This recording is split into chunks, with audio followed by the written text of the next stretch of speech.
Okay, I'm just in the process of cleaning out a few shoes, getting a bit of space ready for this next year of running shoe reviews. But I thought I would jump in and give some quick thoughts on the Hoka Cielo X1 because I did pay for this shoe, I have done some running in it, and I do think there is going to be some interesting conversations moving forward with the release of the new super shoe, the 2.0. I think there's going to be a bit of a divide between people who like the old shoe, people who prefer the more aggressive racing shoe which has just come out.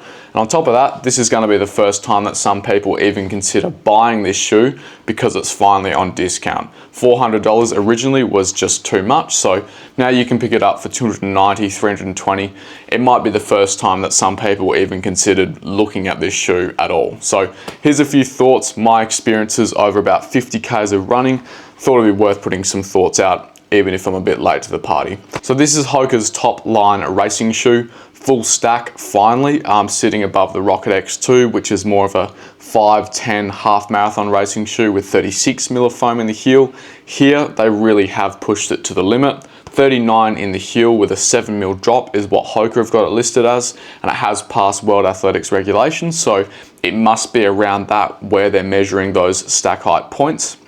But Running Warehouse have got this listed at 46 mil in the heel, 39 in the forefoot. So somehow Hoka are getting away with hiding an extra 7 mil of foam in the middle of this shoe, which does check out with some crude measurements on the side of the shoe, taking into account the sidewalls. We've got about 45, 46 mil in my men's size 10.5. So it must have to do with this kind of heel beveling, pretty similar to what Mizuno are doing with the Wave Rebellion Pro 3. So it is legal, but it is hiding a little bit of extra foam in the middle, which does account for a bit of a heftier weight of 275 grams in my men's size 10.5. So big stack of foam, wide base. They do have a few cutouts here, which usually I would say do a good job of lowering the weight, but yeah, here it's still a very heavy shoe. Would hate to know how heavy it would be if these cutouts weren't there. The midsole is a PEBA foam. I think they've gone for a dual density setup here with a softer layer on top of the carbon plate and a firmer, more dense, durable feeling foam on the bottom.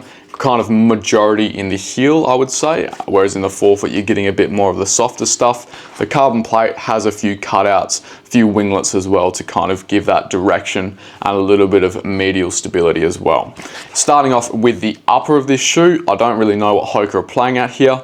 Feels like they've grabbed a kind of scratchy kitchen cloth, the one that you use to get stains off plates, and they've wrapped it up on top of a super shoe midsole, called it a day. Feels like one of those prototype uppers that goes out to the athletes just so that they can experience the midsole before they update it to the real thing, which would be a breathable mesh with a proper heel counter, proper lacing system, not this kind of monstrosity. It's thick, it's scratchy, it's not super breathable, it's got this kind of baggy appearance. It does have a bit more of a high volume fit, which definitely will appeal to some people, and I guess because it is quite stiff, you're not going to have any issues with excess stretch. It is going to hold you down quite securely if you can get the lacing right, but I do think for a $400 shoe we could be expecting to have something which is more refined, more streamlined, and is actually going to do a bit of a job in terms of weight saving. It is just a bit of a slap in the face when you see 275 grams and then you see this big thick upper material. Just kind of shows that they didn't really care that much about the weight. Kind of feels half-hearted. The tongue is this fully gusseted, stretchy material which feels like half a sock cut off and glued on top of the midsole. It does wrap across the top of the foot quite nicely, although it does come up quite far up at the ankle, and it is just a bit of a jarring contrast to the thick, stiff upper material which is wrapping around the rest of your foot.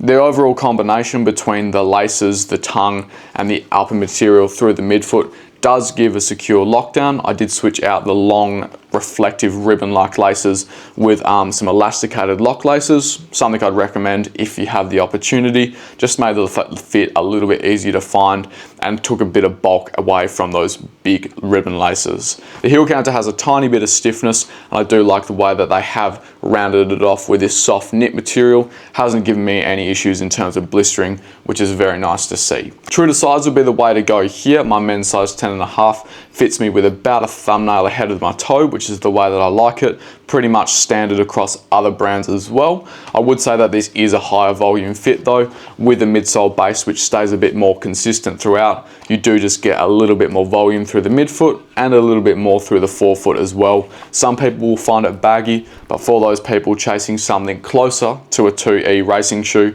this is probably going to be one of your best bets. I think overall the upper does its job in terms of keeping you on the midsole, but the thing that disappoints me is that this is a $400 shoe and it just could have been so much better. As we can see with the 2.0, they have breathable meshes, they know how to make a decent upper. I really don't know what this was. It feels like a bit of a brain fade. Moving down to the midsole, this combination of PEBA foam, the dual density setup with a stiff carbon plate, gives a deep, dense, resilient, comfortable rebound with a smooth rocker profile, which I enjoyed at daily training paces, but unfortunately not for the speedier stuff as it was intended for. I've got two running theories on why this might be. The first being weight. I'm not usually too concerned about a couple of grams here or there. I'll often choose a shoe which is 20 or 30 grams heavier if it feels better. So for me, Adios Pro 4 I'd choose over the Metaspeed Edge despite the weight difference there. But here, I do think the extra weight, getting up towards 275, is definitely holding me back a little bit. Not the main factor by any means. The main thing that I think is playing into this kind of slow, sluggish feeling for me is the geometry. A little bit tricky to explain, but I'm going to try my best. I think the fact that the rocker profile of this shoe is so long and extended means that when I forefoot strike in this shoe, I don't get that same advantage of the compression of the foam combined with a long, smooth, drawn out rocker. I feel like when I land halfway through the rocker, up in the forefoot, it feels surprisingly flat and I feel like I bottom the foam out.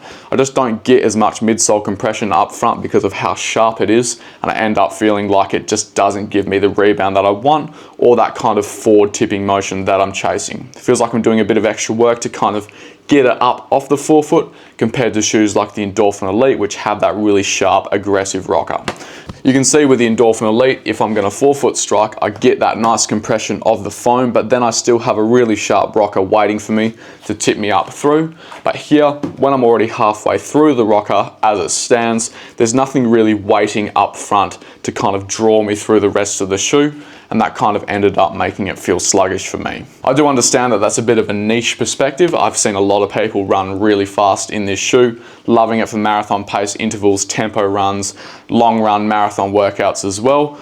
But for me, I just could not run fast in this shoe. I can definitely see the appeal of a shoe like this with a deep, dense, protective ride, with the smooth rockering. It's probably going to work better for people who are landing further towards the midfoot and heel, get the compression of the foam, get the full rocker. I can definitely see the appeal from a stability side of things as well. Wider midsole base with the build-up of foam on the medial edge as well, so kind of acting like a bit of a stability shoe.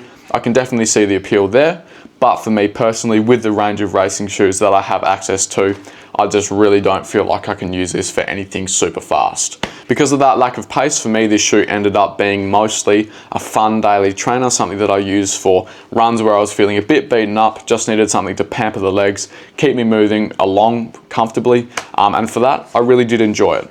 Obviously, it's not going to be the smartest purchase to be spending $400 on a daily trainer, which you're not going to be using for its intended purpose, but that's just kind of the way that it's ended up for me. I think I can understand the appeal of such a protective, stable, comfortable racing shoe with a higher volume fit. I think for a lot of people, this is going to be one of the only options that might fit their foot or their needs in terms of stability and protection for the marathon distance.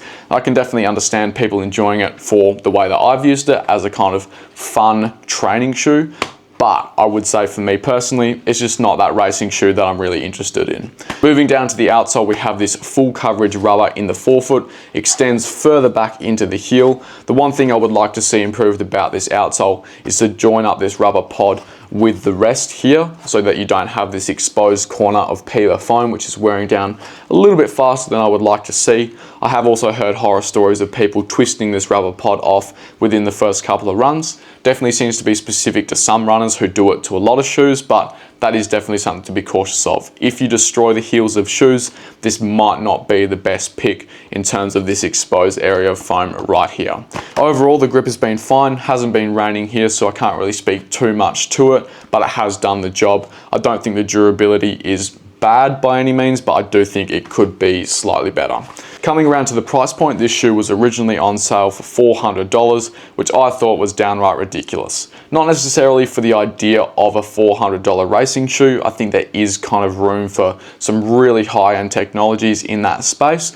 I just didn't think that this shoe matched that price point. The upper was kind of unrefined, it's scratchy, it's just jarring, not really a high quality upper like we're seeing on the new version. The midsole was heavy. I didn't think it had the same level of bounce or propulsion as the Endorphin Elite or the Alpha Fly 3 for me. And with the outsole durability in the heel, seeing a few people rip it off, I was just a bit like, you can't really be expected to pay $400 if all of those things are kind of coming together in the same package. Now though, with the release of the 2.0 and a couple of sales going around, bringing it down to $290, $320, I think this is the first time that the Cielo X1 could actually be good value. For those people who need that high volume fit, they want that protection over the marathon distance, I do think that this shoe could be a really nice option. And now for $320 or $290, I think this could be a good first time marathon racing shoe if protection is all that you're chasing.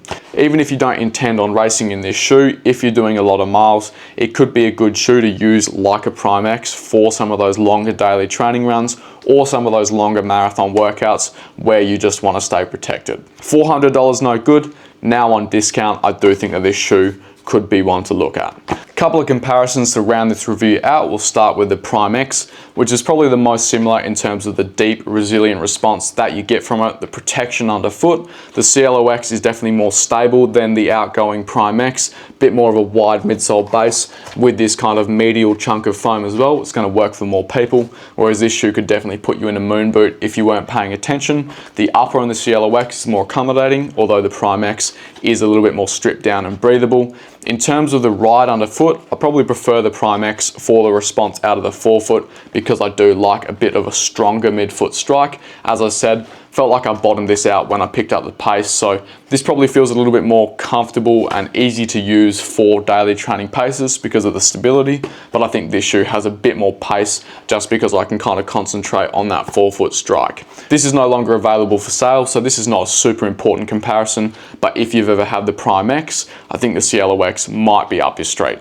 Comparing it to another heavy racing shoe, we have the Farstar Nitro Elite 2 from Puma. I actually really enjoyed this shoe for some sessions running fast, despite the fact that it is a similar weight to the Cielo X1. I think it's 2 or 3 grams heavier. I think the difference here is that the Farstar 2 has a little bit more punch up in the forefoot, which I can really take advantage of, whereas in the Cielo X1, as I said, I'm kind of bottoming it out because I'm missing out on most of the foam. In terms of the upper, this is more stripped down, breathable, more of a racing fit, whereas this is more accommodating. You're going to get more protection out of the Cielo X1, whereas I think you get a more efficient, smooth, refined ride in the Farstar 2.